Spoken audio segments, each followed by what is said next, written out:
Good morning guys. Positive vibes channel में आपका स्वागत है। इस चैनल को सब्सक्राइब करें, पसंद आए तो लाइक करें, अदरवाइज़ आप डिसलाइक कर सकते हैं। कमेंट करके ज़रूर बताएं कि ये चैनल आपको क्यों अच्छा लगता है।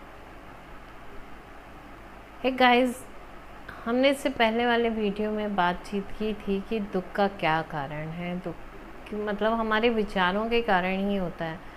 जो हमारे सोचने के तरीके में इतना तेज़ी से परिवर्तन आ गया है, उसके कारण ही हमें दुख का अनुभव होता है।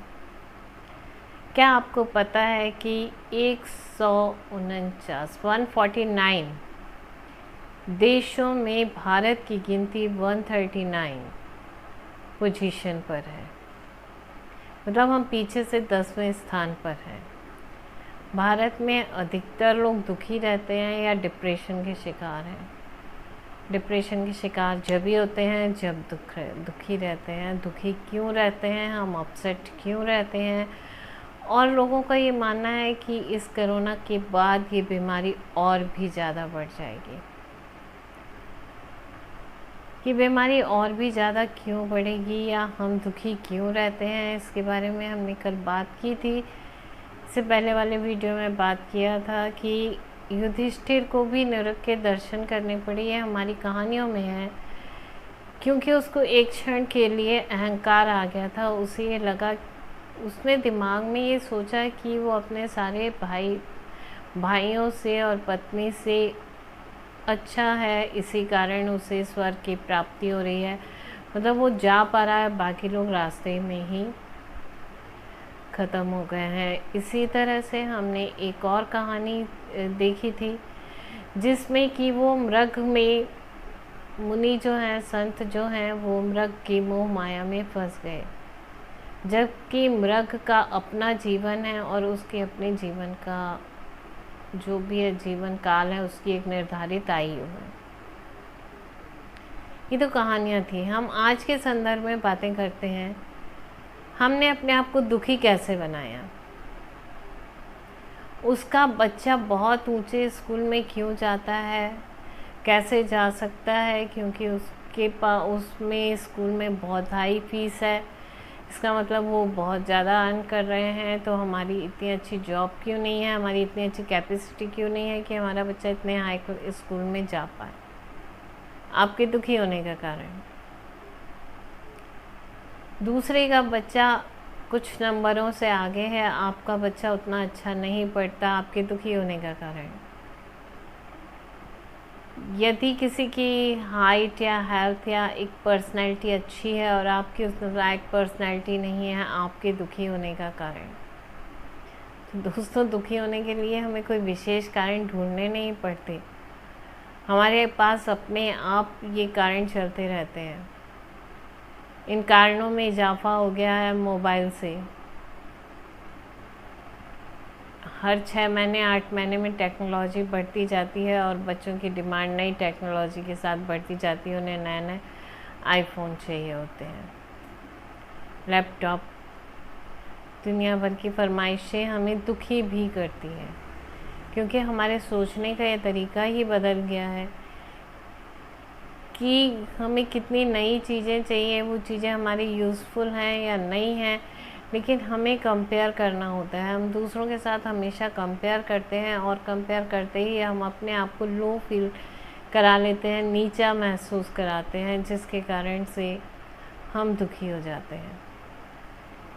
और जब आप अपसेट रहते हैं, जब आप अपनी स्थिति से संतुष्ट नहीं रहते हैं, जब हम अपनी स्थिति से संतुष्ट नहीं रहते हैं, तो हम चिड़चिड़े हो जाते हैं और हमेशा आप अपने अड़ोस पड़ोस को देखकर 2 स्टेप उनसे आगे रहने की कोशिश में बीमार होते हैं, डिप्रेशन के शिकार होते हैं और क्रोधित होते चले जाते हैं, जिसके कारण आपका बिगाड़ ही बिगाड़ होता है। मतलब हम बिगड़ते जाते हैं, उसके कारण हमें बीमारियां हो जाती हैं, तरह तरह से आप डिप्रेशन में आ जाते हैं।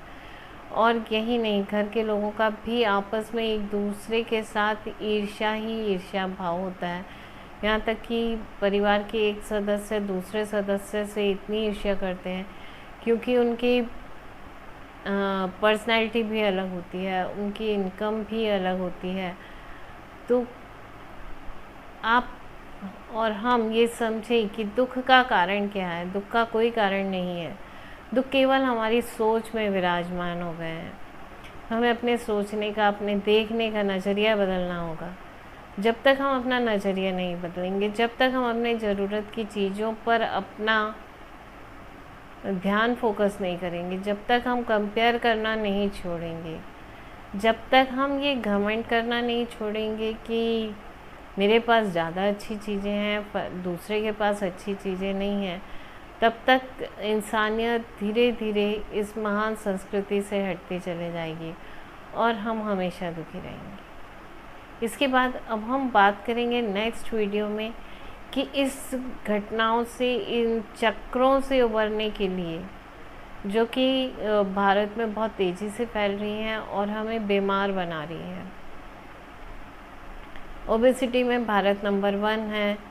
शुगर, डायबिटीज़, बीपी, ये सब तो बहुत कॉमन सी बीमारियां हो गई हैं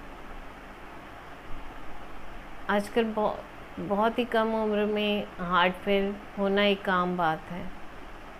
किडनी खराब होना, ये सब ऑर्गन्स पे, जो हमारी सोच है, जो हमारी विचारधारा है, वो हमारे ऑर्गन्स को ख़राब करती है, हमारी बॉडी के अंदर इफ़ेक्ट करती है, क्योंकि ये एक एनर्जी है जिसको हम इस तरह से नहीं सोचते। हम सिंपली अपनी गुणा भाग में लगे रहते हैं, अपनी ईर्ष्या में, अपने कंपेयर में लगे रहते हैं, लेकिन वो जो एनर्जी इकट्ठे होकर हमारी बॉडी को हार्म्स करती हैं, उस एनर्जी से हमारा कोई ना कोई आर्गन्स, हमारा कोई ना कोई बॉडी पार्ट ख़राब होते चले जाता है, कमज़ोर होते चला जाता है।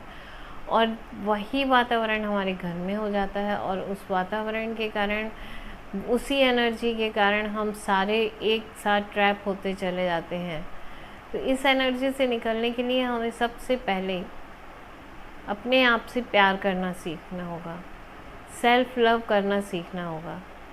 सेल्फ़ लव का मतलब ये है कि भगवान ने हमें जैसा बनाया बहुत अच्छा बनाया है। भगवान कि हम बच्चे हैं, उनकी हम संतान हैं, तो ठीक भगवान की तरह हमारे अंदर गुण हैं और हम अपने आप में पूरे हैं। तो हमें किसी और से कंपेयर करने की क्या ज़रूरत है कि किसी के पास कितना ज़्यादा है या किसी के पास कितना कम है।